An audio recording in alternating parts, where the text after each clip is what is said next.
Welcome to Your College Bound Kid, a podcast for parents, college counselors, students, and anyone who wants a weekly deep dive into the world of college admissions.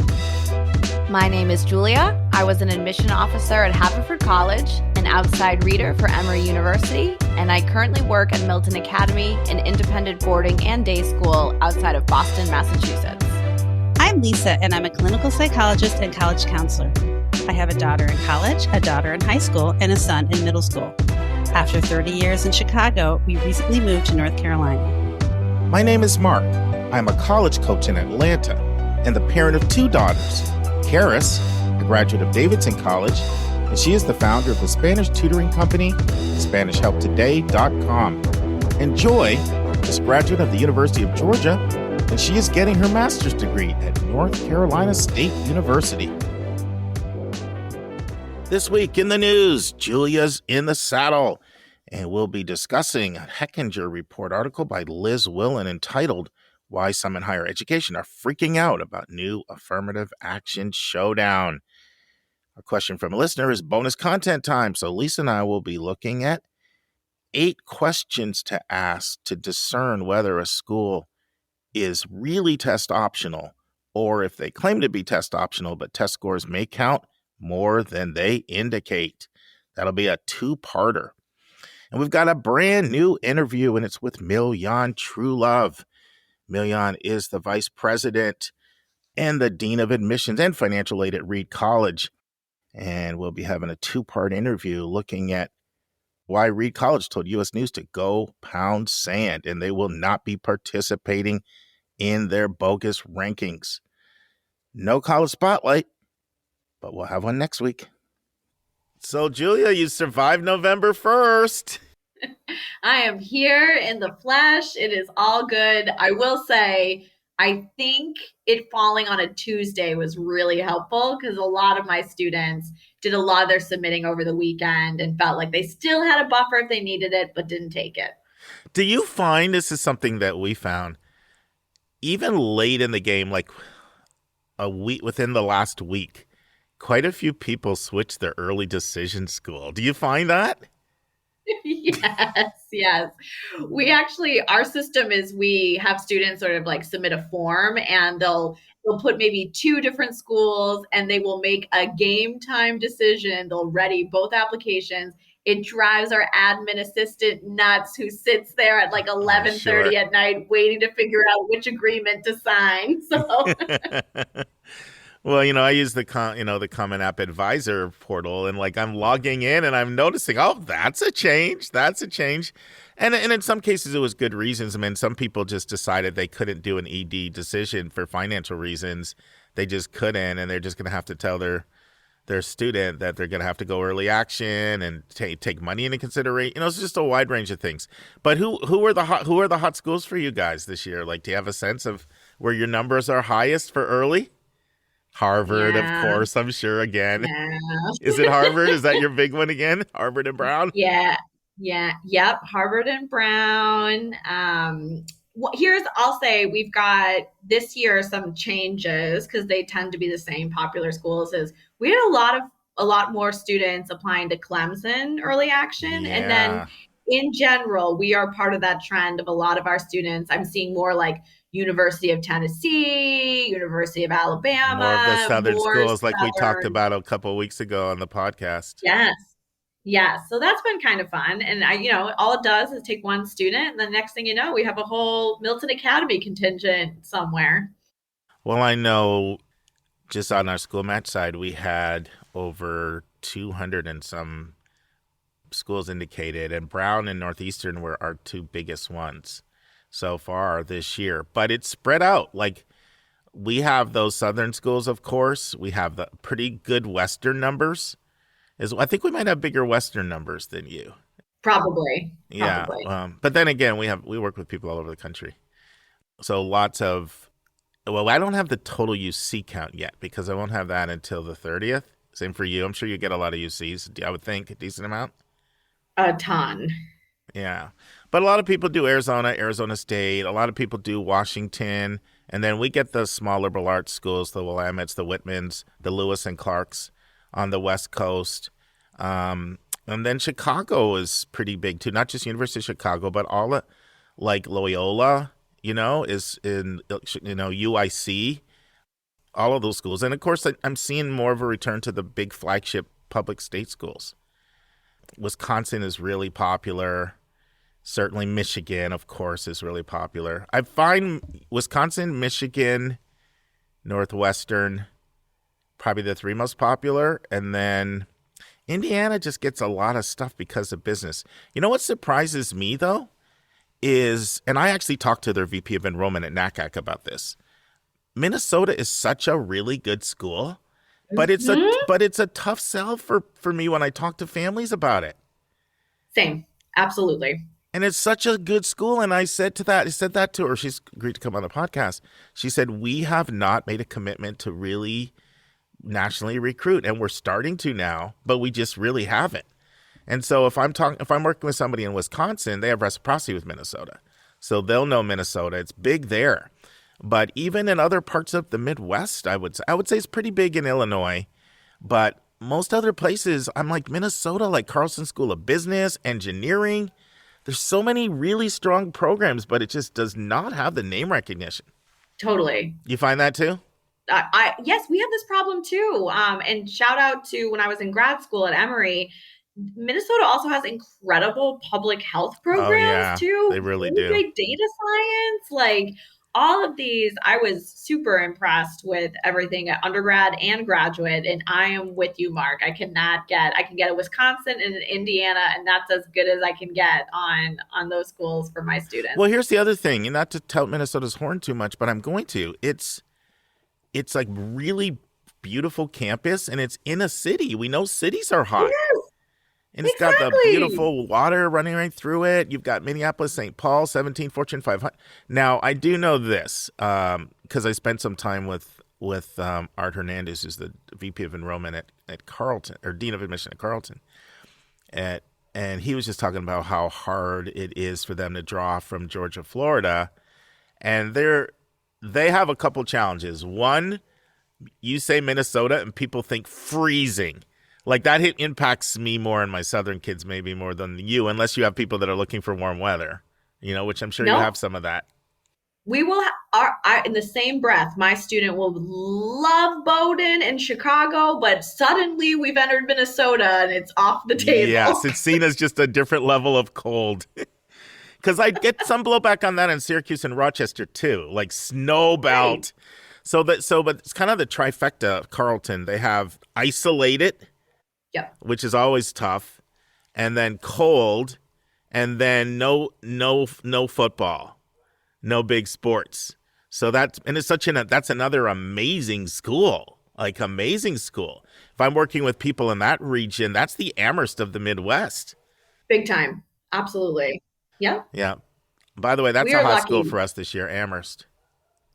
Oh, well, that's always, that's always hot for us. But we are lucky. I'll say this. We do have a few matriculants at Carleton every other year or so.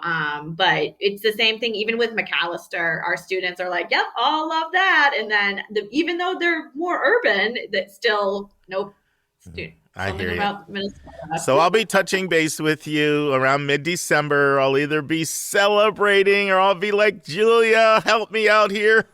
It's hard when you get there's some kids. I just love them to death, and I want them so much to get to have their. Obviously, you and I know you don't have to get your first choice. You can have your happiness anywhere. But when you see kids that have just worked so hard, and they're such great kids, and they have a great chance, but they also may not because they're applying to the Yales and those places. We know how those schools are. They're just not a guarantee, the Yales and the Browns. And I just want them so badly to get good news. So I might be calling you for some commiseration or some encouragement. Well, we'll see how that goes. Deal. All right, let's transition. So you and I can always talk about this stuff off air. Our listeners are getting a glimpse into a typical Mark Julia conversation just with the recorder playing. So our admissions tip, and I'm actually going to ask you to comment on this, Julia, as well. And I really wish I would have said this in probably like June or earlier for seniors, but still want seniors to apply this, and certainly juniors and sophomores and parents of juniors and sophomores. So I'm encouraging parents to tell their kids not to tell others where they are applying, and to say, this is a family decision. And then the kid with integrity can say when they're asked, my parents have asked us to just keep that within the family. And and Julia, I'll let you say why I'm advocating for that. I love that idea, and I'm going to steal it from you. Good, please steal it. It has always been a not fun environment in competitive selective admissions, but this whole sort of environment nowadays is so different. My students will just get so sad if they go onto social media during decision release time and people are saying, I got in here, I did this, I did, and they feel terrible if they did not get that kind of news. And we can say over and over, don't have these conversations, don't tell your friends, don't do, but it's such the culture that students don't feel like they have the agency to say, like, I actually would like to keep that to myself. So I love that idea. At school, we have an unofficial, the students do it. They wear the college t-shirt of the school they're going to go to sometime in April. And we have asked them as a school to stop doing that because it makes students feel bad for so many reasons, mostly because sometimes a student gets into a school and can't go because of financial aid. And it's not very nice for you to parade around your privilege and wealth in front of others. And so being able to keep it to yourself and also give a good reason that isn't about you, I would hope shuts down the conversation and saves some sanity and heartbreak. Yeah, and what students and parents have to realize, I know you're so festive, you're so jubilant, you're so excited, but somebody else is disconsolate right now for whatever reason. Like Julia said, maybe they couldn't go over money, or maybe they didn't get in, or maybe they got denied or waitlisted.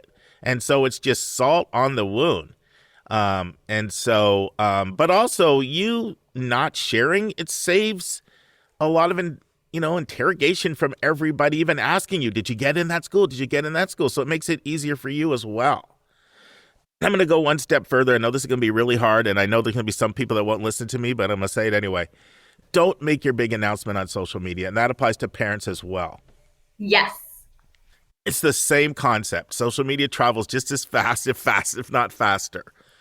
And I know you want to celebrate, but just think about the fact that somebody else is in pain, and if they've applied to the same school that you are celebrating about, that pain is magnified. And quite honestly, even if they didn't, if they're just down because they didn't get into one of their top choices, just try to reverse how you would feel if your child got denied and you have to see, somebody parading their celebration. So, but I like the parent asking because it gives the student the out. Because the thing about it is, if you have a pretty good relationship with your peers, it's kind of hard to tell someone that you have a good relationship with, I'm not going to tell you where I applied to college. Because they're kind of like, I thought we were close.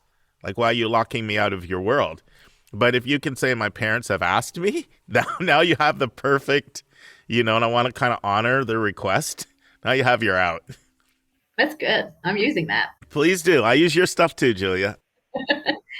All right. So for our admissions vernacular, and I have a feeling that this may be a term you've used. If you have, I'm going to ask you to explain it to the audience. Busy school group. You ever hear that term, Julia? A busy school group? I could guess what it means. Guess what it means. Bet you'll guess right. So a large or complex school group, so a group of students applying from the same high school that might either be large and or complex. And that, large. Okay, got it. Yes. So, for example, when I sat in Emory's reading process, this term would be used quite a bit. Oh, this is a busy school group. And it would refer to places like Milton. It would be like when they're getting there's not a set number, but I heard them use it like at least 15, if not 20 students from the same school. Right. And so, but you can put your admission reader hat on and let our listeners know, what would be some of the talk that would happen if you are reading apps from, and a school reads by school group. For those of you who don't know, a lot of schools will read apps together from the same high school because it's a great way to see, oh, we were impressed with that 97, but everybody has a 95. That teacher has grade inflation. Or, oh, we thought that 83 was bad, but look, even the top students, there's 190 in this grade and everybody else is in the 80s. So maybe this is a hard grader. And you can see those kinds of things when you read, or curriculum really becomes evident when you read as a school group. So it's not everybody does it, but it's most schools do read a school group. And so why don't you talk to our listeners a little bit about sort of what you would glean as a reader reading as a school group. I think that'll be new for some of our listeners. Yeah, actually, interestingly, we can use your background, Mark, because one of the busiest school groups at Haverford would be Westtown for us, right? Yes, so I know. We were sending you those kids. It is interesting, too, because I do think it goes a little different at certain colleges. So I know at Haverford, since it was such a small admitted pool of students, because it's such a small school, we would pay a lot of attention to a busy school group because it might not feel fair or right. Let's say you've got a recruited athlete in that busy school group and that student does not maybe have the same academic achievement of some of the other people in that large school group. We would make sure that we were making decisions that would at least feel fair and make sense to the other students in the school group and that high school as well. But interestingly enough, when it comes to the midsize and large schools, I don't see that as a counselor here at Milton, where I have no shame in sharing this. We had a class size of just under 190 last year, and 75 students in the class applied to Brown.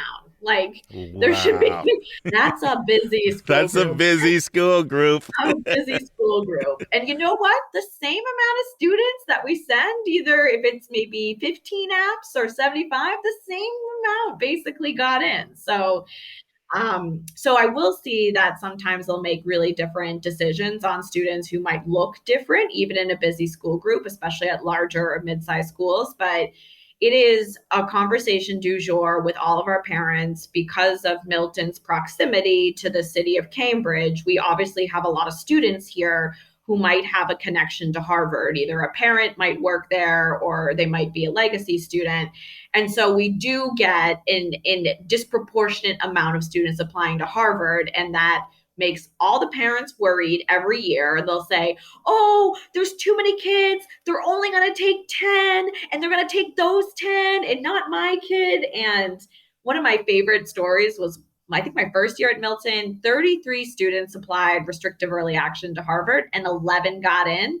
The next year, 2 got in early action, right? So it doesn't matter. It's about it's not about how busy that school group is, but if there is strength in that group and they would like to take that student, they will take that student. There is no quotas, as we'll probably talk about at some point, but they will take anyone they would like to in that group. But it is true that certain things in a busy school group could complicate the entirety of the school group. And, if you've got your best kid in the high school in that school group, maybe the weaker student is gonna maybe look a little more weaker compared to that very strong student. So one thing we do at Milton that I appreciate is if a student gets good news from a highly selective school in the early round, we ask them not to continue applying to colleges because we don't want to make those school groups more complicated.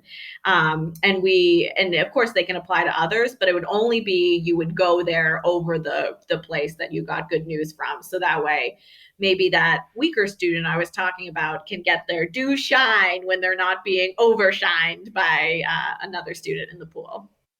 Yeah, one thing that's really challenging for me to communicate. So students a lot of times have this mindset that colleges have a quota of 1 from your high school. Because they'll come up to me, and I've had it happen 3 times this year, and said, they have all this, they're all worried, and I can tell something's wrong. And then they basically tell me about this other kid they found out that's applying ED from their school who they think is exceptional, and they think that they'll probably take them over me, and they think that pushes them out. And so I have to have that conversation. There is no quota of 1 or 2 or 3 or 4 or 5 on these schools. In fact, I'm similar to you in a lot of ways. I'm working with a student from Stuyvesant, and so I have access to the Naviance. And, it's Stuyvesant, right? So there's a ton of kids, and they took double digits from Harvard and Yale last year, because it's Stuyvesant. They didn't say quota 5, quota 3, or whatever.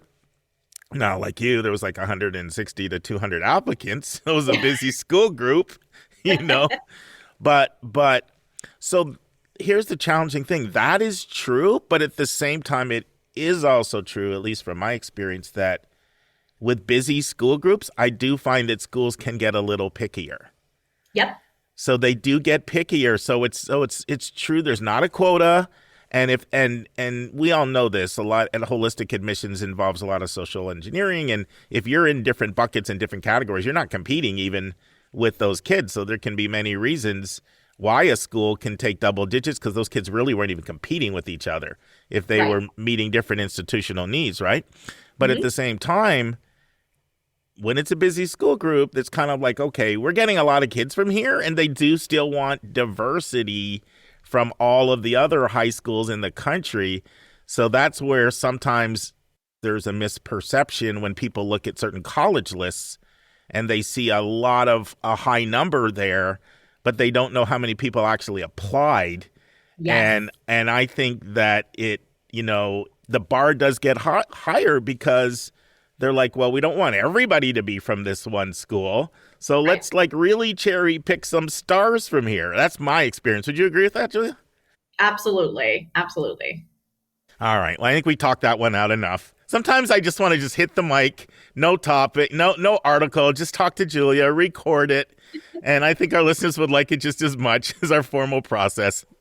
All right. The big number for the day is $500 million. And what is that?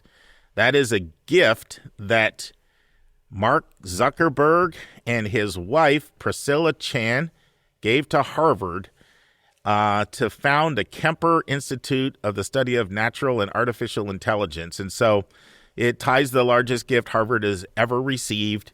Some of you may know Zuckerberg started at Harvard and dropped out, but his wife, Priscilla Chan, is a graduate of '07, and they had given gifts before. They gave like $12.1 million for public service initiatives back in 2015, and they gave $30 million in 2018 to support an early education program run by the Graduate School of Education. But this is the biggest one ever, and they're using a lot of their Facebook shares, and they've actually pledged to give, like, at some point, all of their Facebook share money on to higher, causes like this. But some of it they're giving now, and it's people have mixed feelings about this, because some people are like, that is so amazing, philanthropy, that is so great. And then other people are like, do people have to really give the big gifts to the Harvards and the Stanfords and the Princetons? Like, it could be so transformative to give it to like Central Connecticut University. You know what I mean? So I don't know. I don't know what your thoughts are, but any thoughts on that one, Julia? I hear that. I did appreciate when Mackenzie Scott kept giving all of that money to HBCUs, right? Know. Like that works for me. It was so transformative. Yeah. And she did some for community college. I mean, you can just transform a whole institution if you do that. So I still give you an A for, I mean, you could go buy a yacht, and spend it on some other cause. So I commend anything in educational philanthropy. But sometimes I do wish that, do we have to have all of these gifts going to the Stanfords and the Columbias and totally. And these, like, what about, so anyway, mixed feelings on that, but it is certainly a big number, tying the largest gift in Harvard's philanthropy history. I was on a conference call with Fitzsimmons, and he was bragging about this. That's the first time I heard about it, like what this new thing is going to be able to, because it's about to open up right now. So the new AI center. So anyway, overall, I still say thumbs up, because at least it's better than other things you could do. You could just blow it on gambling or, whatever, buy a cruise line or something, so. Well, I have another big number I would like to put out there, which is 67% is my big number. And what's 67%? the percentage of Asian Americans who do support affirmative action. And that is such a good number, because I think there's a myth out there that most Asians are against affirmative action. There's actually a lot that resent that they're being used as pawns. Big time. Yep. And some of them have actually spoken up in this case. And so, yes. So that's a great big number, and it's a little bit of a tantalizer for what people are going to hear in a few minutes for our article for the day. Thanks for that, Julia. Thank you. And now it's time for Hot Topics in the News.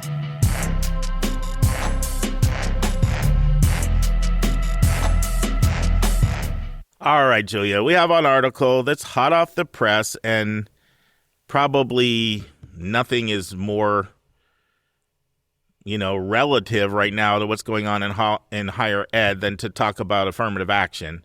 And so I want to summarize a little bit from an article and then just have a robust conversation with you about affirmative action. And so the article is called "Why Some in Higher Ed Are Freaking Out About New Affirmative Action Showdown." And this is a Hechinger report article. And it recounts the cases. For those of you who don't know, the Supreme Court is currently hearing two cases. One contends that Harvard discriminates against Asian American applicants, and the other says University of North Carolina discriminates against Asians and whites. And the guy is bringing them, Edward, I don't know if it's Bloom or Blum, I forget. I should know as many times as I've heard his name. He keeps bringing these Supreme cases and getting them to the Supreme Court. Do you know this guy has brought in 6 cases that the Supreme Court has heard? And all the way going back all the way to the 80s. He's a conservative graduate of the University of Texas, and not all of them have been on affirmative action. I mean, he was behind the Shelby case, bringing the Shelby case that dismantled voter rights acts from Alabama. And he just works behind the scenes. I personally think it's with dark money, and uses his connections and gets these cases. So anyway, he spearheads a nonprofit group that's called Students for Fair Admissions, a nonprofit group, and they're trying to dismantle affirmative action, which has been upheld over the last 40 years on 6 major occasions.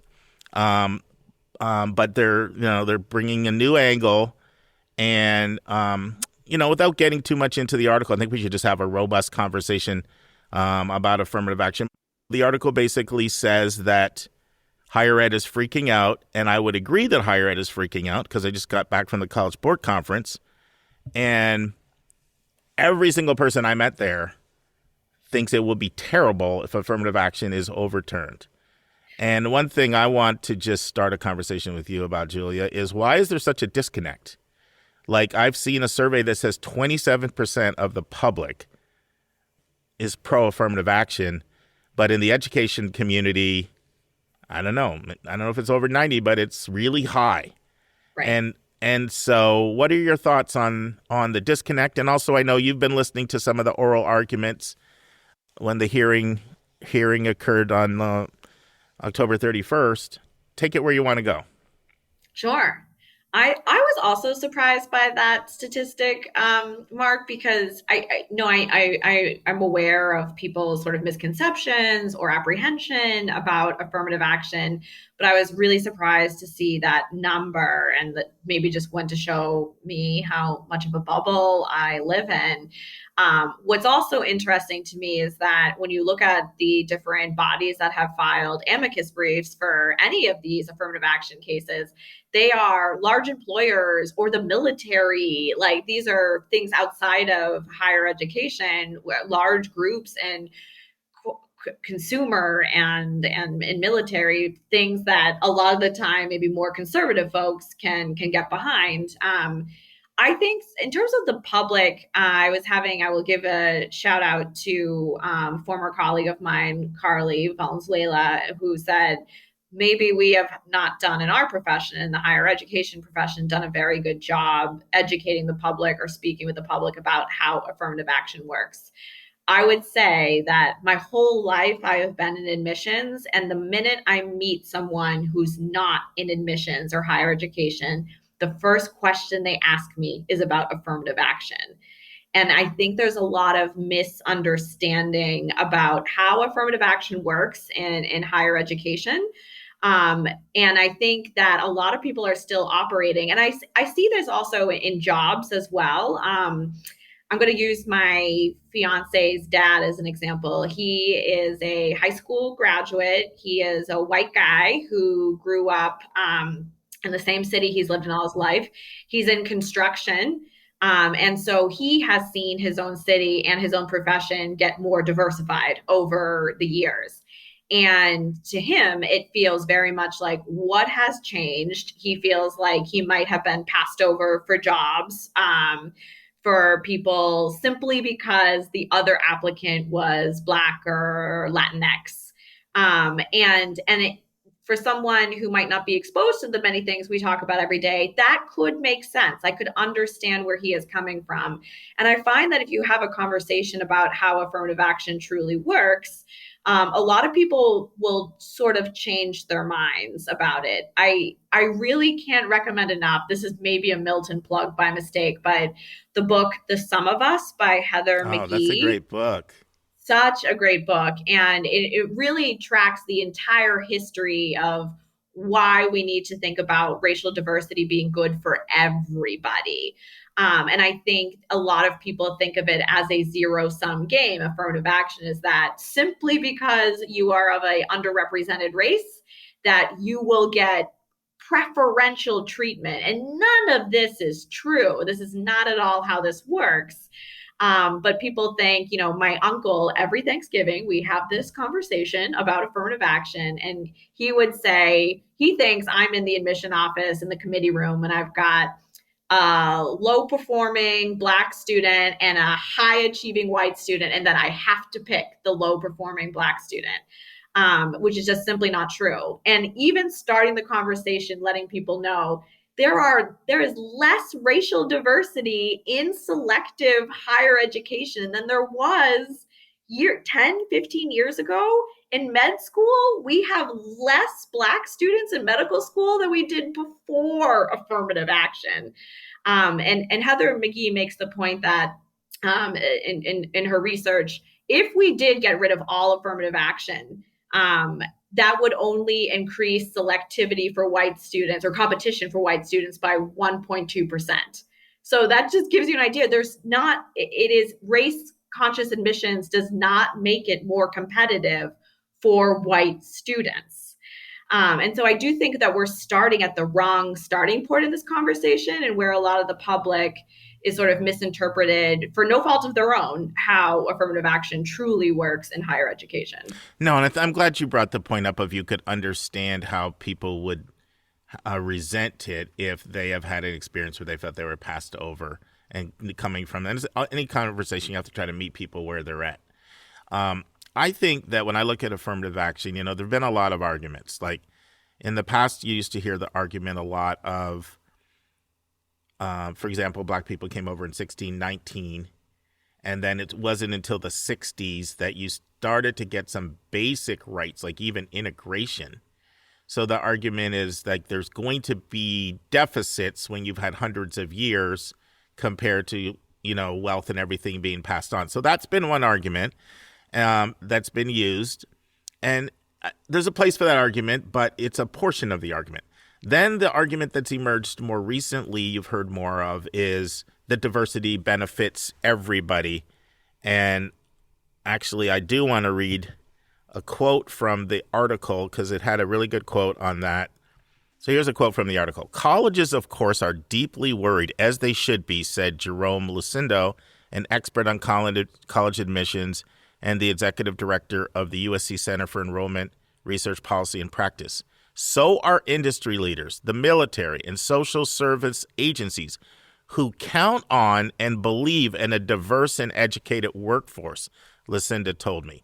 So that's kind of the argument that unless you have every voice around the table, every perspective, you're going to not be prepared for the world that you go out into. You're not going to make the best decisions. And I think that's been a pretty strong argument that has carried affirmative action so far. And that's why, like you said, I know Apple and Google filed amicus briefs supporting this because they said, we need a diverse workforce to be as effective, and we rely on higher education providing it for us. And the military as well has been supported for the same reasons. So that's been a pretty strong argument, and I think that's carried it up to this point. And then some people use the argument of, how can you say, like, my race impacts me every other way throughout my whole life, and then all of a sudden when I get to college admissions, it doesn't? You know, so there's that argument. And then there's the other argument about, like, how can you, and this is the argument that Ketanji Brown Jackson, brought in the hearings, like sort of the legacy argument. So people's legacy and privilege for hundreds of years is able to count, but people who have had some significant disadvantage, that doesn't count. So there's that argument. But I've been thinking about what you said, and I actually think the strongest argument, and it's out in a book, and I'm going to have that book, later for a recommended resource today, so I'll save the name, and I'll also put a plug in for Heather McGee's book too. By the way, is she a Milton alum? She is. I didn't know that. You said a shameless plug for Milton. Yeah. That is I love her. She's such a good critical thinker. She's awesome. And like a great human at the same time. Yeah. Heather McGee's awesome. So this is the argument I think we should have been using, Julie. And you and I talked about this a little bit last month. It's the idea, remember how I talked about a company? If I have a company and we're humming along, we're doing really well, but we don't have anybody to fix our computers, then what I need is a computer IT guy more than I need another Stanford finance guy. And it's the argument that we have defined merit by things like test score and GPA in an individualistic sense, as opposed to defining merit by whatever my biggest needs are as an institution to be whole, then that's where the merit is for me. It's like the orchestra argument, right? Or the football argument. Like, what's merit for me as a wide receiver if I don't have any? What's merit for me as a bassoonist or a harpist if I don't have any? Because that's going to make, it's a team sport. It's not an individual sport. And I think that's probably, in my opinion, the strongest argument for affirmative action, that we need to get away from thinking of it individualistically and think about it as a whole. The other thing that we've failed in affirmative action is the average person hears affirmative action and they think accepting an inferior person over a superior person. Right. And affirmative action involves taking proactive initiatives like fly-in programs or summer programs, or affinity groups or all kinds of things that you do in order to bring people to the table that will be locked out, that won't naturally be in the applicant pool. But it's gotten defined. Now what I find really interesting, I heard this 30 years ago. It really stuck with me. People in power write the rules in such a way to declare themselves the winner. So this whole idea that we're going to define merit based on things like test scores and GPA, I don't think that would have ever happened if people in power didn't feel like those metrics would benefit them. Right. And so what are your thoughts on my theory that we should be talking more in terms of if you're making my collective organization better, then that's what merit is. Absolutely. And I am really lucky at Milton. We actually do, ever since I've gotten here, we have done a curriculum for our students to have them understand that. And also in that conversation, they realize they are beneficiaries of affirmative action. They go to a independent private school. A lot of them might be recruited athletes or have legacy, or because they've been nurtured so lovely and so caringly here, they are a really good bassoon player and they can go play there, or they can be in the photography major. And so we do talk a lot about sort of, does the case here is the mission of the college, if their admission policies line up and support the mission of the college, which might be a diverse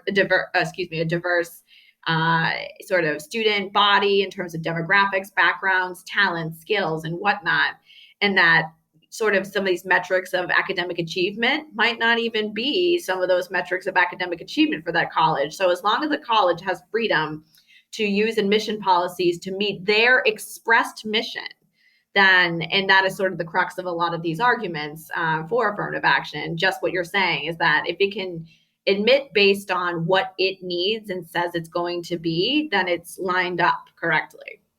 Yeah, and I think that's why educators feel so strongly about it, because they're approaching it from a team mindset. They know that we will deliver an inferior education that will not prepare people as well for the world they're going out into if we don't fill in some gaps where we're lacking.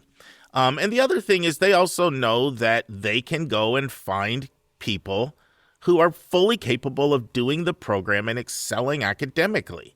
Right. So they're not concerned about that because they have a history of that. And they know they can add in so many other ways. Now, I think we should probably turn our attention to what we think is going to happen. Why don't you share what you heard, and then I'll share some things because you were listening to the arguments. You shared something with me offline about that, and I have some thoughts about that as well. I might be overly pessimistic, but I've heard actually, even when we're talking about other cases, I've heard multiple legal scholars refer to this Supreme Court as the YOLO court. Sort of that we are not really, these are not justices that are necessarily trying to be measured or centered. We are sort of at the mercy of some opinions, regardless of. And tell our listeners what YOLO is. Oh, sorry. You only live once. Sort of. It's a little bit of an outdated phrase, but it's sort of like, who cares? Throw your hands up in the air. Let's just do it. Right. And so even in response to some of these very sound arguments that have held up in other affirmative action cases, the justices are just, I should say the more conservative justices are just not seeing the merits of it. And also, I think are fully unaware of how college admission works in a few places. So a lot of the justices have said, like, you've got to use something besides race then to build this diverse, team that you are looking for. But that assumes also, as Mark, you just said, that the college has all the resources to be able to go and do that. How does a college that's not Harvard getting $500 million from Mark Zuckerberg go to, spend time in rural Omaha, right? Like, I guess it's not really rural there, but something like that. It's just, then it's sort of a trickle effect from there too. Like, then what other policies are we getting, going to get rid of because they might implicate race? And then essentially, to me, the most sort of the worst outcome would be all removal in college applications and consideration in committee rooms on anything that could be a proxy of race, right? So then how does one of the lawyers that I had heard speak for NACAC had said, what if a student gets a letter of recommendation from their AME church? I'm probably gonna guess what race that student is, right?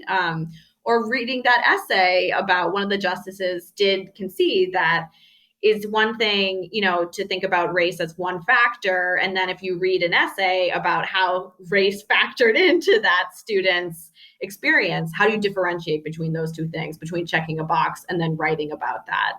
But I don't think, unfortunately, the more conservative justices have an interest in even sort of hearing the merits of that. And I do believe that we will see more. I do think it'll likely be almost a total ban, if that makes sense. I just don't know how we can implement that as higher education professionals. I don't know what that will mean for like the Black Student Union or people's names, even. Like, how do we, there's so many markers of race, and I'm just unsure how this is going to work. Yeah, I like you, I'm pessimistic.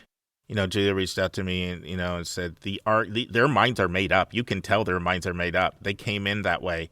And literally an hour before we record it, I was on CGN webinar with a recap of this case with Angel Perez, Brennan Barnard, and Eric Holder.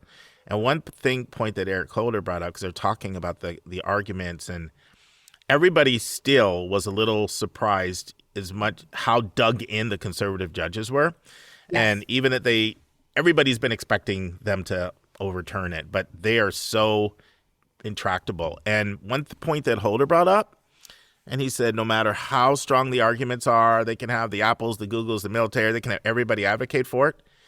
He said, I come back to the fact that they did not have to take this case.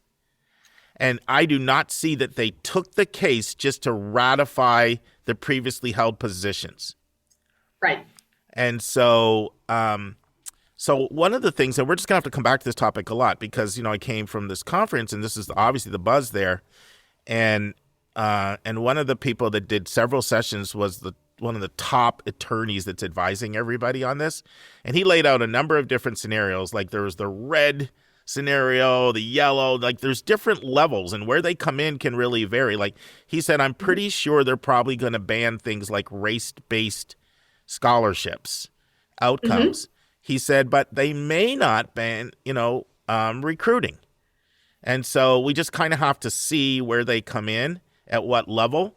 And schools are really not sure. Like they're literally not sure if they can award the Latino scholarship that a donor gave 30 years ago, if they're not even going to be allowed to do that anymore. Right. And my concern is not less kids go to Harvard and they end up at Tufts or Michigan. Like, who cares? Got kind of from my standpoint. But what I'm concerned about is a hostility. When you set a tone for hostility, and what is the trickle effect? One of the things that came up on this call was Penn State was going to do this big building for like racial justice, and they just canceled it. Like what is the reverberation into other things that were designed to level the playing field, and that either the backlash mindset wise, that whole sort of, critical race theory and anything at all mentioning race, we can't even go near it, or administrators are worn down. They don't feel like hearing from their constituencies. Where does it go, and what are the widespread ramifications? So that's, that's kind of my takeaway. Any other thoughts? If the listeners could see the face of concern and the vigorous nodding I'm doing to everything Mark is saying, I'm just going to absolutely agree with everything you just said. Yeah. So I think we'll have to come back when we see what they actually decide. Now, one thing the lead attorney said over and over and over again, he said, I have been wrong so many times predicting what the Supreme Court will do, and I'm not going to predict. I mean, obviously it's not looking good, but what they actually decide is going to make a really big difference in terms of the nuance, in terms of what you can and can't do. So we'll have to revisit this. Another thing he said is everybody's expecting the decision in July. He said this Supreme Court is, they do things differently. He said, I wouldn't be shocked if they announce a decision in March or April. He said, I just wouldn't. The only thing he said is it won't impact the current year. I can tell you that if you're in motion. Right. So I think at this point, Julia, we'll just have to come back once the decision is made, and we'll have to see and discuss what are the ramifications of the decision. Does it impact scholarship? Does it impact recruitment? I mean, what are the ways does it impact your ability to do, summer bridge programs and all these different things, multicultural fly-ins and all the things that schools do to try to have a diverse applicant pool. Now, one thing I will say, I was going to talk about this on a Monday episode, but I'm going to say this now, and I may do it on Monday too, but higher ed is so committed to the fact that a diverse education is the best education that there will be some ferocious blowback. Yes. And I'm going to give you one example of, so College Board announced 4 new AP courses they're rolling out. And one of them is AP African American U.S. History.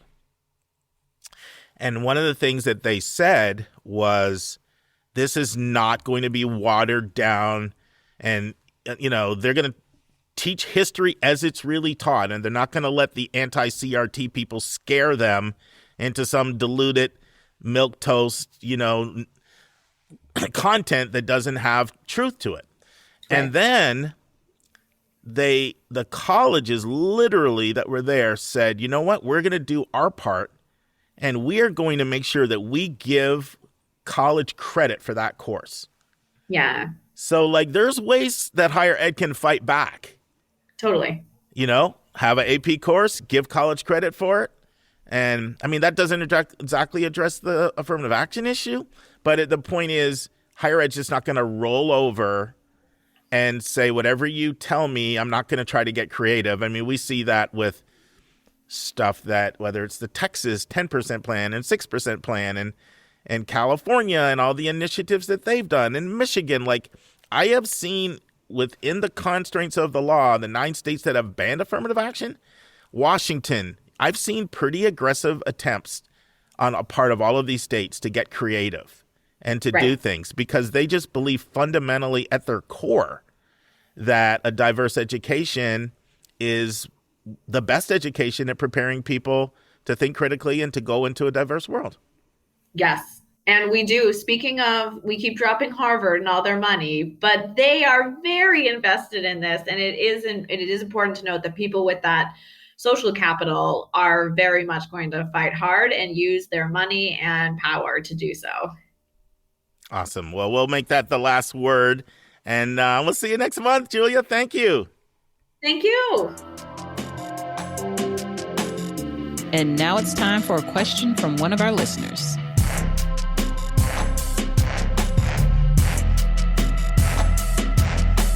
I thought of another thing, Lisa, that might surprise you if you were in admissions. The topic that never dies. Well, you know what? Like, it's good to always have some surprises in life, right? There you go. There you go. So this one is, people might be surprised at how similarities that can be between being like an attorney and like bringing your case and like presenting your kid to committee, especially when you really want that kid, and you might know that you kind of know the person to the left and right might have different views and may be a tough sell, and it can be a similar skill set. Make your case. Mm-hmm. Make your case. And every school set up differently. Like, I know when I did admissions, way we did it, we just patterned ourselves after some other colleges, but we had like a subcommittee, and it was like I was chair, and then there was always at least one admissions person and one faculty person on the committee. And I would present the candidates. And if we all agreed unanimously, then the director signed off and it was admit or deny. But if we didn't agree, then it went to big committee, and then it was like 9 of us. And I didn't get to present anymore, even if it was my kid. Someone else had set the table, the director, basically. So every school is a little different. But there can be a similar skill set of like an attorney. So I don't know. Thought that might be a thing that might surprise people. Anything new in your world? Oh, not really. I'm just still adjusting to the time change. It's so dark. Oh, you mean dark all of a sudden? Yeah, I'm like, what time? I'm like, it'd be like 7:30 at night. I'm like, is it bedtime yet? Yawn. It feels like it's 8 million o'clock. I don't know why this year is harder for me than other years, but I've been struggling with that this week. I was going to say getting a year older, but I know you're not supposed to say that about a woman. No, it's true. I mean, all of us are getting The body changes. The body changes. Apparently mine decided it needed sunlight. So. Well, speaking of North Carolina, I'm coming to the great state of North Carolina in a few days for a week. I'll be in Huntersville, which is just outside Charlotte. Kara said she had to do the big Thanksgiving dinner. And we've never just gone for a week and got a house, but I'm announcing it because I love to meet podcast listeners on the road. So if someone's in the Charlotte area, hit me up. Can't promise, but I'd love to meet you for coffee. I've already had one person do it. I'm very excited about it, who actually lives in Huntersville of all places. Oh, well, that's great. Yeah, so short commute, but at YCBK podcast on Twitter, just direct message me if you're around 20th to the 27th. I'll see if we can connect. It's a super fun thing for me to do, is meet podcast listeners on the road. So I'll see if we can connect. All right, Lisa, our topic. I'm both excited and daunted by this challenge. So So Okay. I'm hoping Mark that I Stucker's can. daunted. Wow. This is a difficult topic, ladies and gentlemen. Well, it's just got a lot of nuance, and I want to accurately capture the nuance. And so it's bonus content. And I asked Lisa if I could take her bonus content over for the week, and she graciously obliged. So that was kind of good because I was kind of itching to talk about something that I've been thinking about a lot. And it has to do with test optional and how it's shifting a little bit at some schools. And I thought I'd start by giving a summary, a kind of where we've been before I transition into like the nuance. And I want to talk today about the nuance in the test optional movement. So before the pandemic, over 1,000 schools were test optional, and then it drastically increased when people couldn't take the test in 2020. And groups kind of broke down into three categories. There were those who had always really wanted to go test optional. They had been talking about it internally, and boy, this was their excuse, and they came out and announced right away, we're test optional in perpetuity. There was that group. There were others who were open to that, but they said, this gives us a good opportunity to do some research. We'll do a little test over the next couple of years. And then the third group really was, well, we're going to be test optional, but only because people can't take the test. And once the test becomes available, then we will return to being test mandatory. But then in 2021, the pandemic kept going on and on and on, and you still couldn't take the test. So extended into a second year. By now, we've had 2 full years of seeing how things go, and schools discovered, guess what? Applications are soaring. So now this introduced 2 different considerations. Do we really want to return to tests required when we're getting all of these applications? Every school wants applications. I know this may not make sense to people, but I don't care who you are. You're getting 2 things you don't know if you were in admissions today, Lisa. Oh, So wow. second one. Bonus. Yeah. Surprise. Bonus. Yeah, no matter who you are, you kind of really would like more applications. Now, you may not feel that way as an individual reader, especially if you're going to get another couple hundred dumped on you with this, without any extra compensation, but to read. But there's always some aspect of your class that you would like to shape more than what you have, in some area where you're not completely pleased and don't really feel like your applicant pool or your student body is as balanced as you'd want it to be.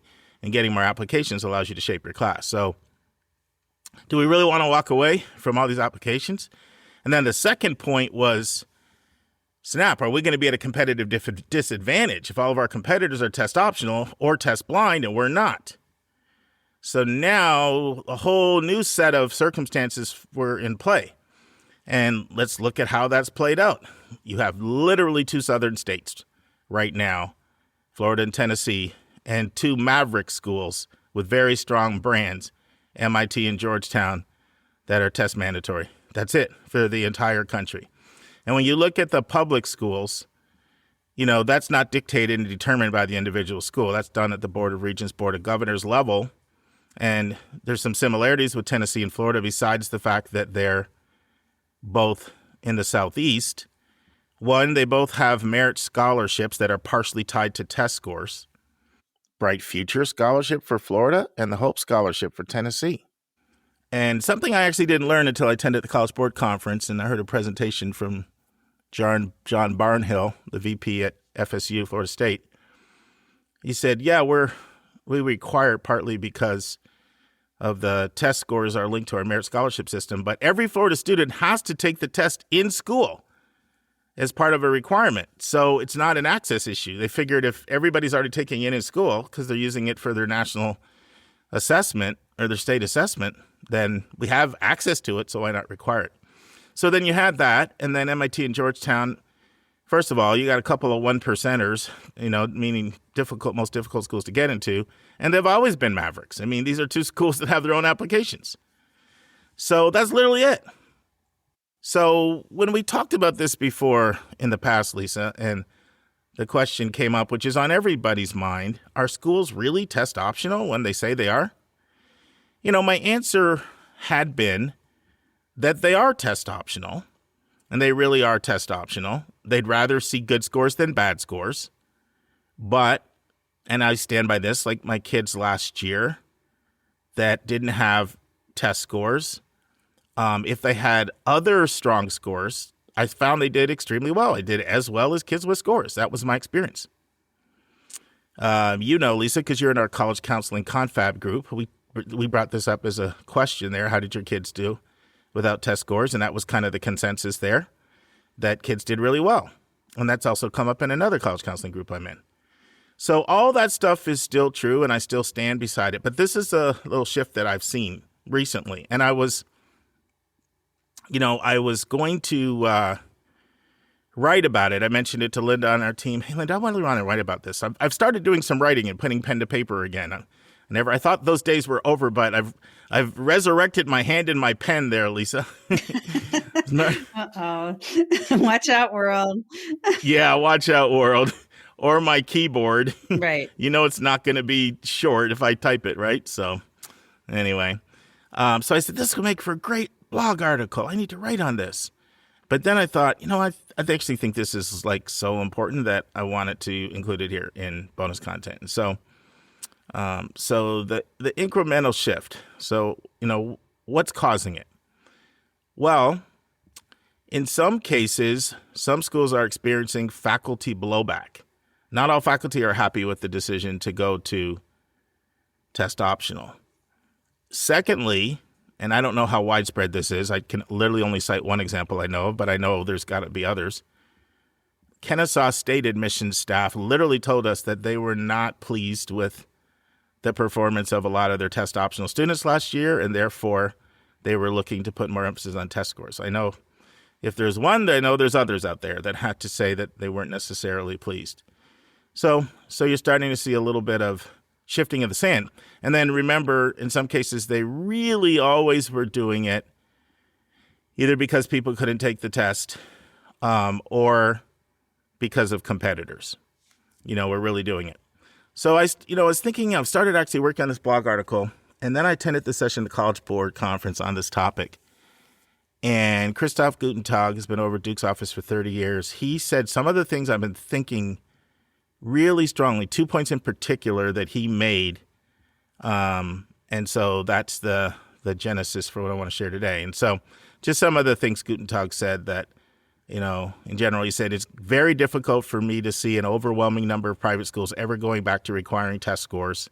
I don't see colleges making a big deal if their average GPA goes from a 3.5 to a 3.4. And then he went on to say it's only 2 to 3 years from now if we see a lower dropout rate or lower graduation rate.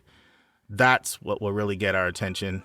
But he did say a couple other things, and I want to get to them in a second. So that's all my intro before I introduce the topic, which is, I know what the question is in people's mind. Well, how in the world are we supposed to know which schools are really test optional and which ones maybe say they are, but they're maybe not? And so I want to give people 8 things to look out for today to know if a school is really test optional or if they really just want those applicants, or they're afraid that they'll be, unduly punished by their competitors, bludgeoned, and not get it. Basically the same thing, not get enough applicants because all their competitors and overlap schools are. But in reality, they really want those scores. So before I list the 8, Lisa, any thoughts? Well, I think this is such an interesting thing. And I get asked this a lot, both as in college counseling, just even friends are asking me about this because it's so perplexing and confusing. So I'm going to wait to hear these 8 things. I mean, it really is confusing. And you know this before. You've heard me use this example. Sorry, when you work with me, you hear my stuff a lot. Need to develop some new material. But, I like to use the example of you're a new attorney at a new law firm, and you walk in there, and then someone says, what's great about this place? We're business casual, and then they also say, but if you're a really good dresser, the partners will notice. And now you're like, well, what is it? Am I business casual or not? Because that's really the message, right? Like, we're test optional. We can totally evaluate you without your scores. However, if your scores are really good, it might be in your best interest to submit them, and they'll be considered. Like, you can understand why that's confusing. And don't get me wrong, for the most part, I do believe that they really do live that out and try to live that out. But my point is that now as we move into the next class, we've had class of 2020, 2021, 2022, 2023, you're starting to see a little shifting back. And it's not from the majority of them, but it's from enough schools that it's definitely noteworthy. All right, so what are the tests? Well, the first thing that I would say would be take a look at your more competitive schools on your list, because that's where you're going to see the shift. It's not going to be in your least competitive schools. And I simply define a competitive school as school that denies more kids than they admit. That's my simple definition. Look for schools with admit rates under 50%. I'm not saying every school with an admit rate under 50% is not test optional. That's not what I'm saying. I'm just saying I'm going to give you some tests to look at, and that's the group of schools that I want you to focus on. There are some other schools, like obviously leading public schools, both flagship schools and sometimes even land-grant schools, that are really prominent in your state. Not so much regional publics, but, the more nationally, the national publics that can draw. Sometimes those schools still have more than 50% admit rate. I would say those are the ones that I still want you to initially have if you're forming a bucket of schools to do some research on.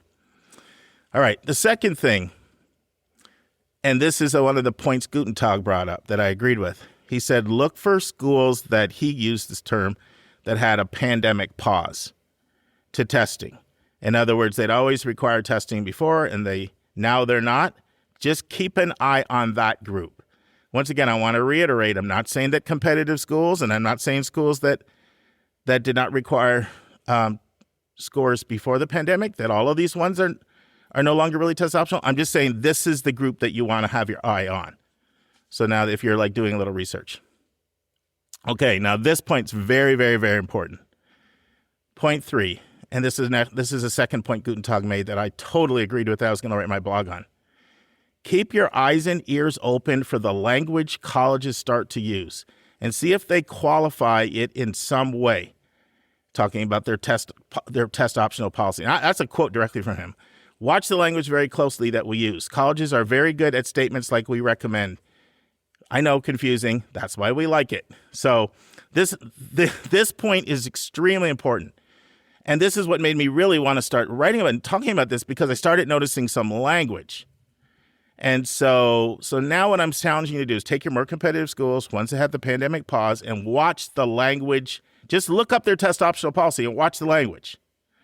Now, you know this from teaching, Lisa. There's nothing like a couple good examples.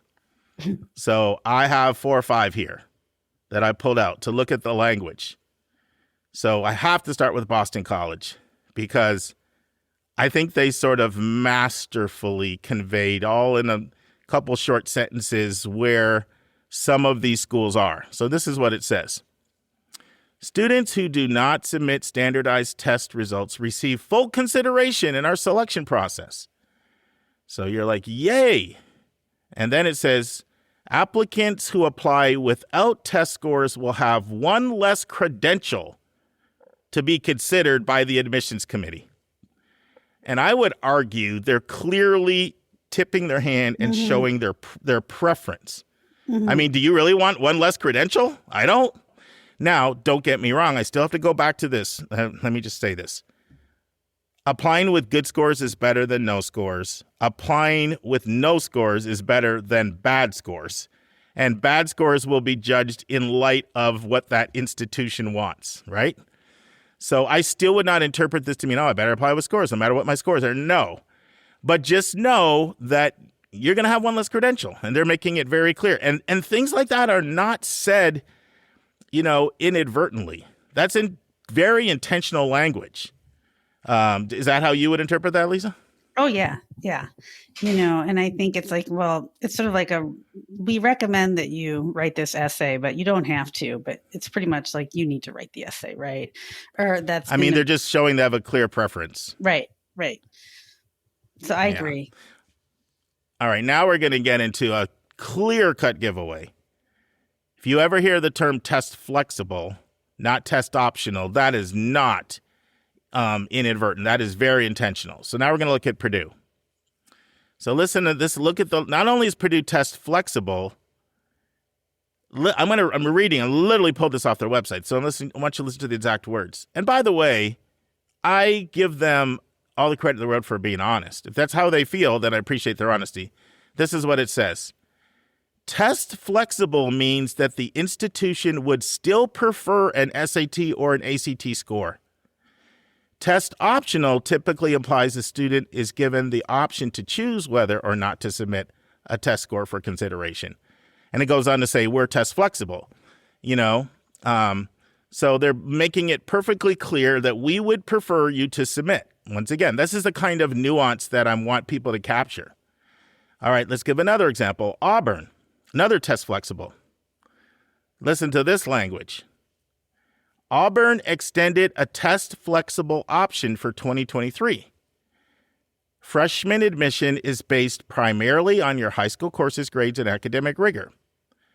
While we encourage students to submit standardized test scores, they are not required for admission consideration.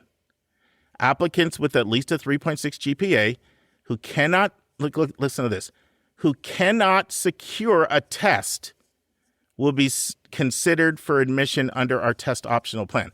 3.6? Well, but listen to the statement, who cannot secure a test. Mm-hmm.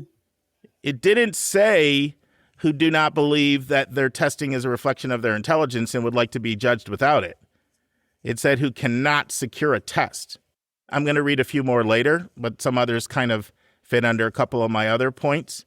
But any thoughts so far? Well, I think that this is a great point that you've made. That Thank you really you. have to read the fine print on all of this stuff. And from then they may tip their hand. I went to my kid's private school, a college counseling coffee that they had for 9th grade parents. And they just told us, yeah, your kid's probably going to have a test score.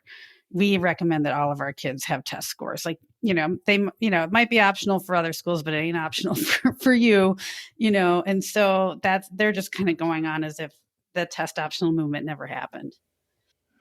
Yeah, I wouldn't quite go that far. I would say everybody should put some time in to get their best score and not just assume, unless you just know that your testing's in the toilet. Mm-hmm. And then on a school-by-school basis, you make the decision whether to submit or not. And I know the school, you've got fantastic college counseling at your school, including somebody in your office who I hold in really high regard, and probably everybody else I would if I knew them. So they would probably say the same thing to you. That's probably the general message.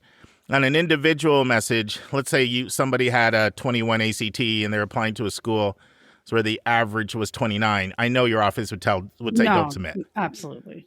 Yeah, so we're saying the same thing. They're just saying work off the assumption that it's going to be in your best interest to go ahead and prepare and get them, and then we'll decide on an individual basis whether to submit or not.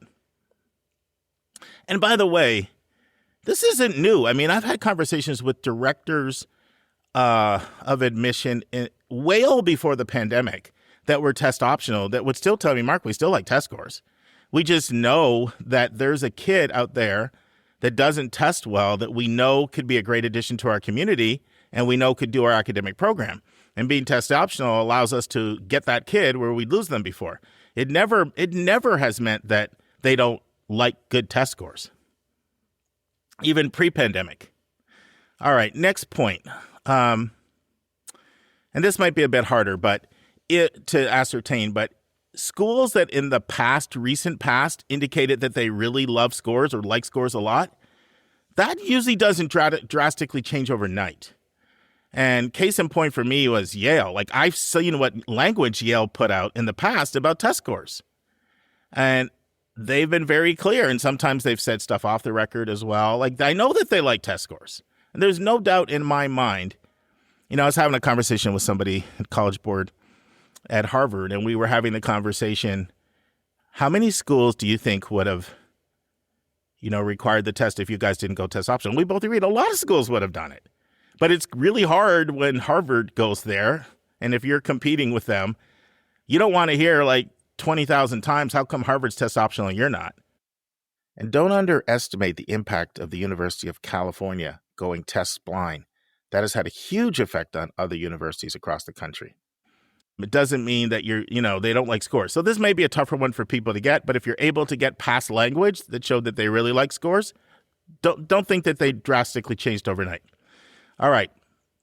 This is another fifth point. This is a really important one. It's almost as good as watch the language. It's not quite at that level, Lisa. That was my best point so far, but this one's up there. They have not announced their policy yet for the class of 2024. Now think about it. You're a junior and it's November. Don't you think you should know if the schools you're applying to are going to require the SAT? Yeah, absolutely. But there are so many schools. Yale's an example. Princeton's an example. Duke's an example. Dartmouth's an example. Carnegie Mellon's an example. Once again, notice these are competitive schools. They've all said, look for an announcement sometime around January about what we'll do for the class of 2024. So to me, that's a telltale sign. Is you're sitting here in November and you're a junior. I mean, Lisa, our ideal plan is for people to prep over the summer between their rising sophomore and rising junior year and take advantage of the summer. That's an ideal timeline for people. That's 6 months ago. Here you are in November and you don't even know whether you're going to need a score or not. That to me is a telltale sign that they like test scores, whether they say it or not. It is November of 2023 and you're a junior and the school has not told you yet what they're going to do for 2024. So that's a big clue. All right, I'm going to go back to reading some more examples of language because I didn't want to read them all at one time, but I have a couple more good ones here. The ghost of Anika will come back to haunt you, right? Exactly. Speaking of Anika, she called me 2 days ago out of the blue, and she's fantastic. She said, Mark, you better put December 18th on your calendar. So Jalen is graduating from Emory with his master's, and she's throwing a big bash. Yeah, I'm so happy for him, and I'm happy I'll be able to go. So that's great. Yep, there's Anika coming back to haunt me. But here we go. It was great to hear from her. I hadn't talked to Anika in 3 months. For those of you who are new to our podcast, Anika and I co-founded the podcast in the fall of 2017, and she served as a co-host on the first 171 episodes. All right, here we go. Carnegie Mellon. Now look at this language. This is kind of under the point of they haven't announced it. Carnegie Mellon is extending our test optional policy through the fall of 2023. Removing the SAT and the ACT standard testing requirement for all first-year applicants. Pursuant to this policy, students who are unable, they're going back to that language from Auburn, right? Students who are unable to take either the SAT or ACT, okay, now it says, or chose not to submit their test scores, will be considered equally for admission alongside those who submit. While we encourage those, look at this. While we encourage those who have been able to take the SAT or ACT to submit their scores, we also recognize that some candidates who did not submit scores may not have been able to do it more than once as was planned. We will continue to review and evaluate our process and make a determination regarding future standardized testing requirements for Carnegie Mellon for the junior class. So that's a classic example of one, they're kind of telling you they like it unless you were unable to do it. And then they're saying, we'll let you know in the future what we're going to do for the junior class. So that's kind of an example of sort of both of the points there. Here's the clincher for Carnegie Mellon. There's something they had in their essay writing last year, and they have it again this year. So Carnegie Mellon has 3 required college-specific questions under their writing supplement section.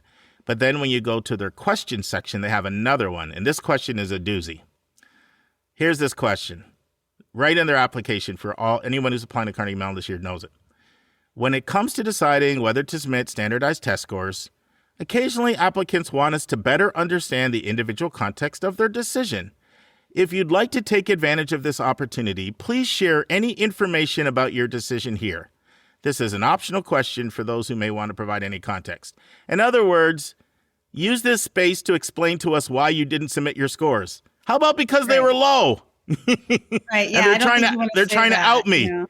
I got sick. I couldn't show up. My dog died. She was going to drive me to the test and I didn't have a ride. I don't even know. But yeah, that's just kind of a harsh thing to do, I think. I mean, it's just so obvious. They're trying to out the reason why. And most people don't do it because they're low. Mm-hmm. Why would you ask me that question? Explain to me why you didn't submit scores. That's what I mean by read the language. Okay. One more reading. Remember, I've said I have to come back to Yale. Yale checks a lot of boxes here. I told you their language has been so strong prior to this about how much they like testing, and they've been very clear off the record in what they've said about testing. I mean, they've even said testing for them is better predictor than grades. That's off the record. I've never heard them say that on the record, but I'm saying it here. All right, here we go. This is what they actually say on their website right now. In response to the ongoing disruptions associated with COVID-19 pandemic, Yale will extend its test optional admissions policy for an additional year. All applicants for undergraduate admission for fall of 2023 enrollment may apply with or without ACT or SAT scores. Now's where it gets interesting. Applicants who have successfully completed one or more ACT or SAT exam should consider including scores, even if those scores are below the middle 50% ranges listed below. Check this out. Yale's internal research has consistently shown that the ACT and the SAT are a significant predictor, not just a predictor, a significant predictor of a student's undergraduate academic performance. When students include scores with their application, the Yale Admissions Committee evaluates them within each school's unique context. So, I mean, could that language be any clearer, Lisa? I don't think so. I mean, but still, like, if I love it because, like, well, you can submit your scores if your tests are low. It's really going to help us out because then it'll make it really easy for us to, reject you because you're below our threshold. So thank you for doing that and saving us all that time. Well, the interesting thing about Yale is, so many schools practice what we call score choice, right? Meaning you can pick and choose which scores to send.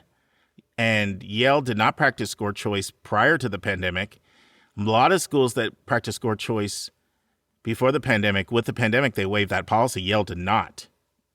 So basically, they say if you have completed a test, you should submit it. That's because they don't practice score choice.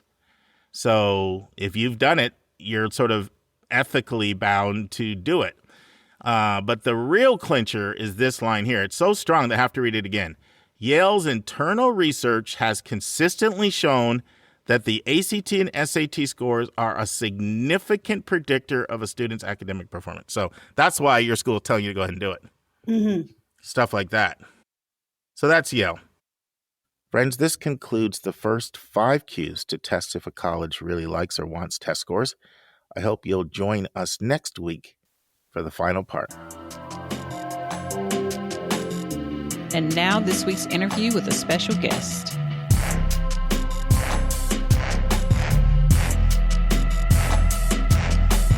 Friends, I think you're really going to like the next 2 weeks as I interview Milyon Truelove, the Vice President and Dean of Admissions and Financial Aid at Reed College. And we really get into why did Reed decide, no, we're not going to send U.S. News and World Report the data that they asked for the bogus rankings. What went into that? What was the rationale? What was the impact? Did it adversely impact them? Did it help them? We just talk about it from all angles. It's a fascinating conversation with one of the more impressive up-and-coming VPs of enrollment and deans of admissions in our profession. And so listen and enjoy. Friends, I'm here with Milyon Truelove, the Vice President of Admissions and Financial Aid at Reed College. Welcome to the Your College Bound Kid podcast, Milyon. Hey, Stuck. It's awesome to be here. Thanks for inviting me. Yeah. Well, we had a great chat a few months ago. I knew then you're going to be a great guest, and here we are a few months later. But, a lot of listeners don't know much about your background, your backstory. I always find context helps. Share whatever you want so that they know who they're listening to. Yeah. Oh, that's the fun part. So I grew up, I spent my first 2 years as a Southern boy in Oklahoma. And then I moved up to Minneapolis with my family, ended up going to Roosevelt High School for college. And then it's funny because my friend, I was senior class president, he was student body president. We knew we were going to college, but when my counselor called us to her office It must have been March. She said, "Where are you going?" We're like, "Oh, to college." She said, "Well, have you taken the ACT, SAT?" We're like, "No." And she said, "Fellas, you got to get on that."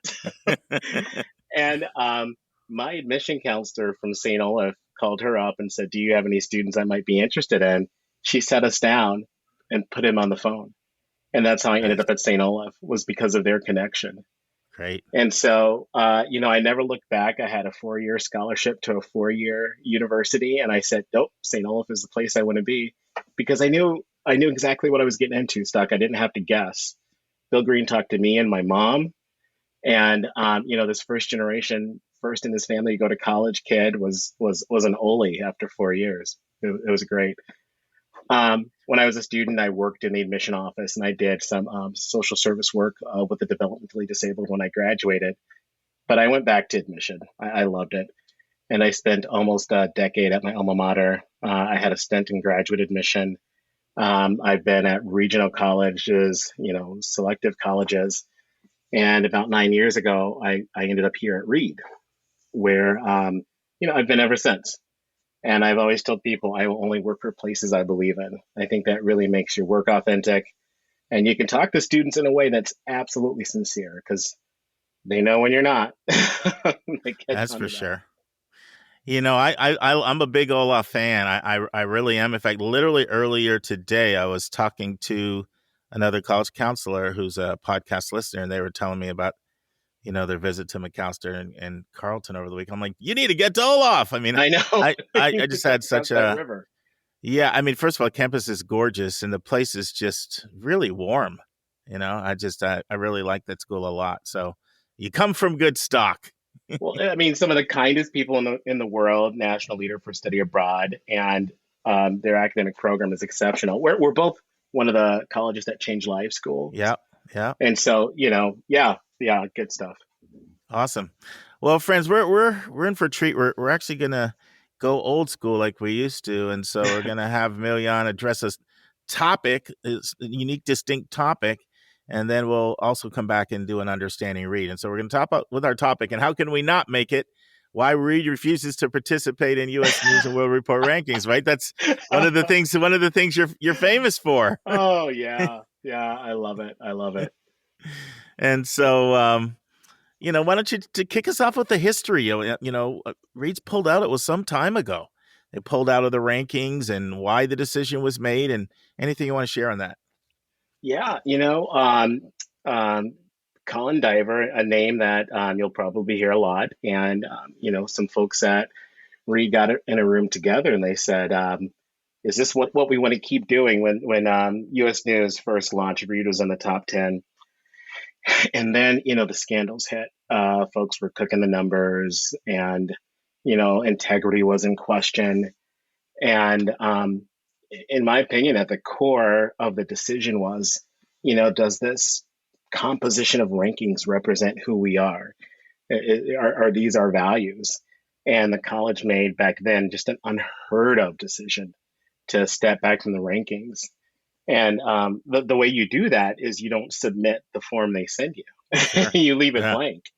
And, one of the reasons I think we sort of have this unique position of being able to talk in this arena is because we remain in the top 100. Many of the other schools who stepped out of the rankings either were not in the top 100, or they dropped out. And so we're in this unique position where we can still sort of use our bullhorn to talk about the challenges we see with these college ranking systems. Yeah. Now you mentioned something interesting, cooking the books. How widespread of a problem do you think that is now? Because, you hear about the people that get busted, but that's the tip of the iceberg. Yeah. Gosh. Here, I'll just, to be really fair, I'll say it's complicated. Yeah. If I got into a room with 10 of my colleagues and we all used an admission term, let's call it yield rate, we might get 10 different answers, or we might get 5 different answers. And so in all fairness, the way that we interpret our data is different. Right. And here is an organization that's saying, I want it all the same way. So I do think there's some honest, I thought it was A when it's really B that goes on. So I'll say that. So can I give you would an example of that be what's the definition of an application even? What constitutes an application? There's a different For definition of that, sure. right? For sure. As a matter of fact, I have this presentation that's called Navigating Selective College Admission, and I talk Mhm. about exactly that. And I'll give you an example. There is a college, and usually you go on their website and you fill out your information, you hit submit. Most people would say, "Oh, that's an inquiry," or somebody who's inquiring about the college. Sure. Well, little did they know they were now an applicant. So, and so that college reported huge application growth, and people were like, I didn't know I applied to your school. I just wanted a brochure." So that's that's a perfect example. Yeah. The other thing is, I just think it's crazy competitive. Here's one thing I'll give U.S. News credit for, because we're talking about them. There's a lot of others. Correct. The reason they have a unique place in this market is not only because they're one of the first, but they're also pretty consistent. Colleges aren't really jumping up a whole lot year to year. And you look at some of these other rankings, and like suddenly their top 10 list looks completely different than the year before. And people are like, well, why is that? Is it reliable? And so as a result, for U.S. News to be so consistent, people know that they can pull levers to eke up or to eke down, that the minutia counts. And so when they're in the enrollment cycle, they are nickel and diming every single method that they can to try to eke up, this food ladder, and everyone's doing the same thing. So as a result, those nuances, I think, are where people really get entrenched and where they start dialing a little bit too much where they shouldn't dial at all. Let's take a break to learn about Mark's recommended resource for the week.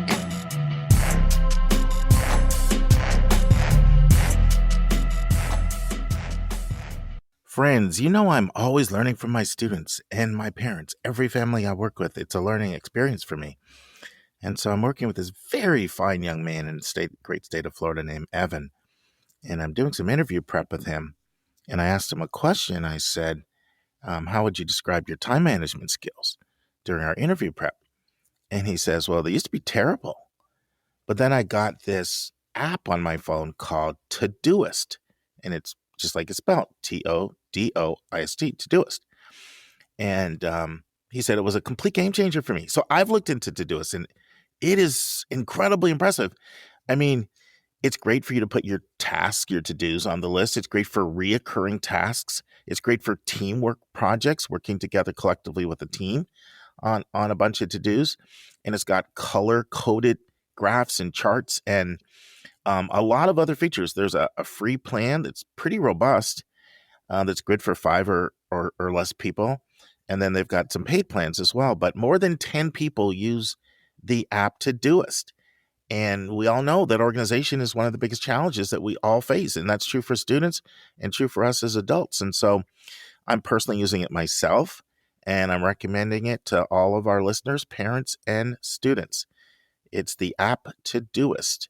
And I asked Evan if I could come on and share his name and how I learned from him. I literally am in the middle of the interview, and I stopped and I wrote this down immediately because the way he described it, I said to myself, I need this app and I need it immediately. So Todoist is a recommended resource. Now return to my interview with Milyon Truelove from Reed College. Give us some examples of some areas that you can be in admissions. And if you wanted to try to tweak it to jockey, your numbers to be better than last year, that you could tweak it a little bit. You mentioned it. Put some flesh on our bones for our listeners who are wondering. That sounds interesting. What's he talking about? Yeah, I'll use an example, and I don't know that schools are doing this, but I'll just use an example. Sure. So there are about roughly 8 things that make up U.S. News and World Report. 2 of the components have to do somewhat with faculty resources. But part of that is, what is your faculty student ratio, or some iteration of that. Well, I'm a school where I have full-time faculty. They're on my payroll, but a different school might have adjunct faculty. And you and I know adjunct faculty are professionals in the field that teach. Correct. Now, they're not on campus offering office hours necessarily. They might teach one class and leave and go on with their lives. Whereas these full-time faculty, that's their job, right?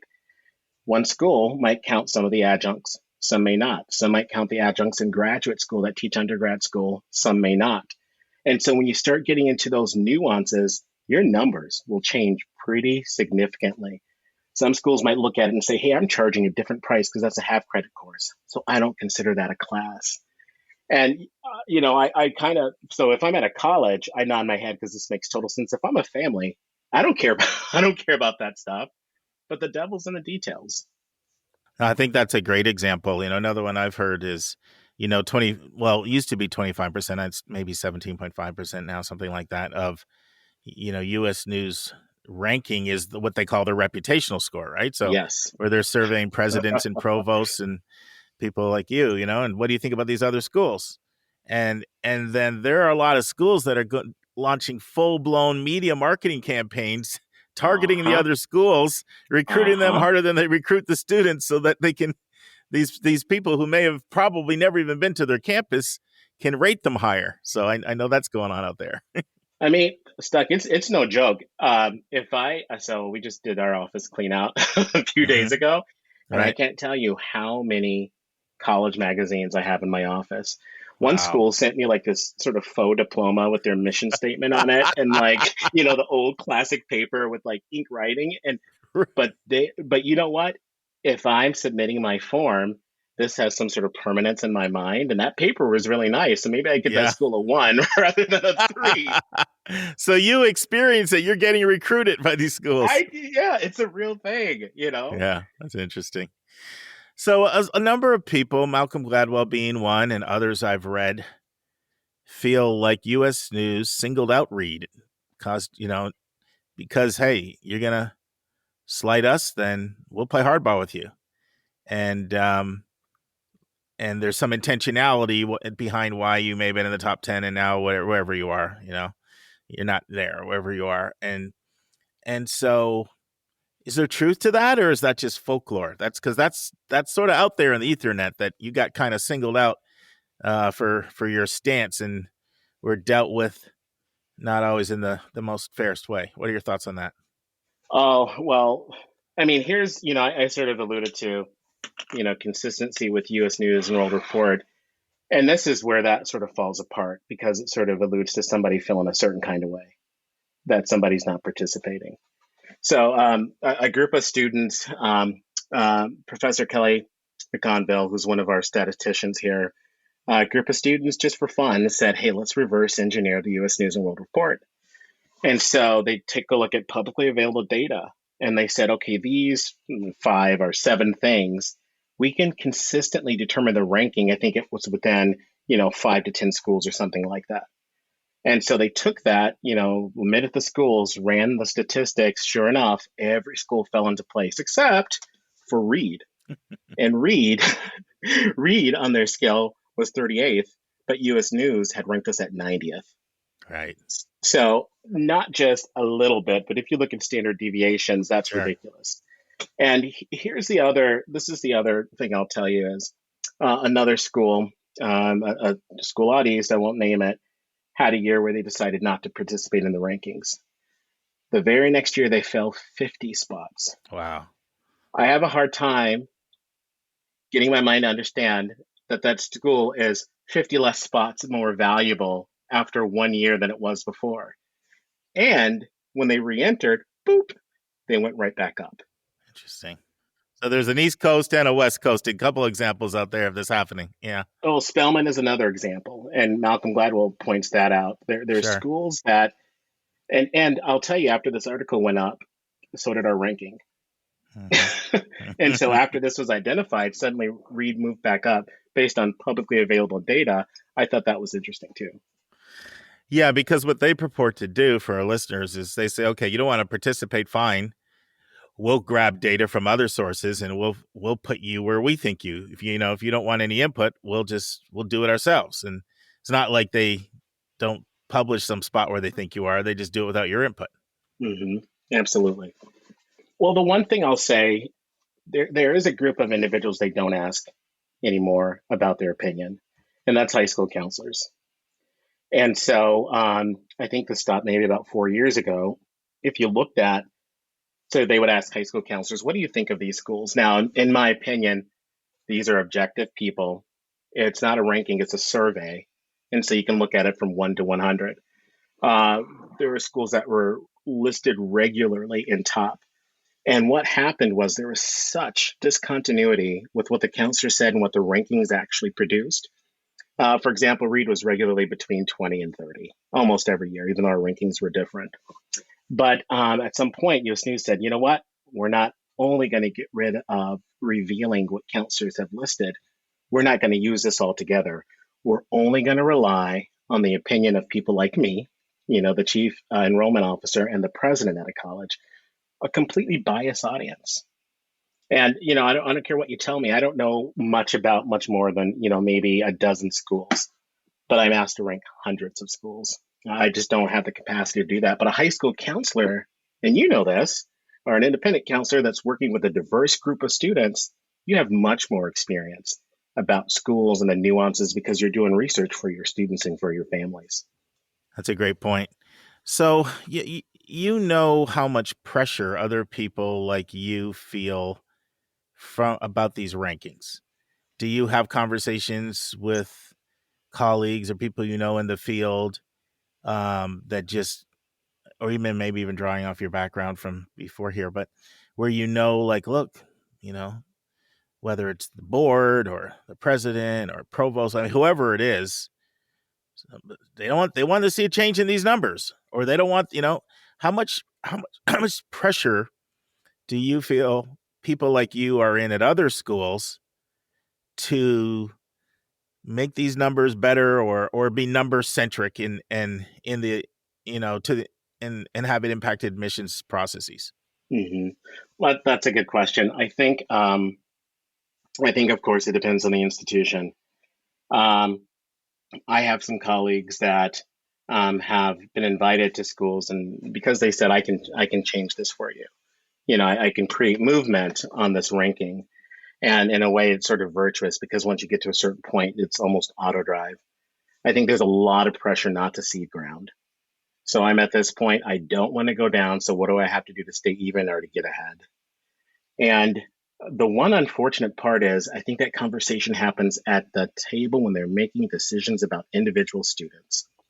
I think that these numbers that they have to achieve have an unfortunate impact for some schools when they're making decisions about whether or not they're going to take a chance on the student or take a risk.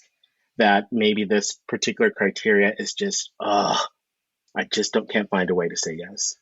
So give an example of that, Milyon. What would be an example of, this is a kid I actually think would be good for us, but I could potentially see this not helping our rankings. And so, we're just going to go for a safer kid. Can you give an example?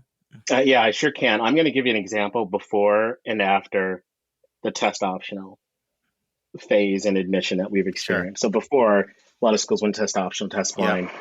Yeah. You might look at a student and say, gosh, you got great grades in school, but that test score is going to really tank our average, or that class rank is not in the top 20%.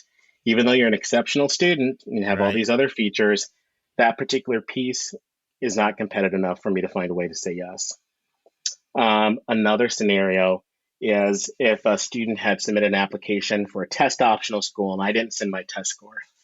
US News said for you to be ranked and not penalized, a certain proportion of your admitted students have to have test scores.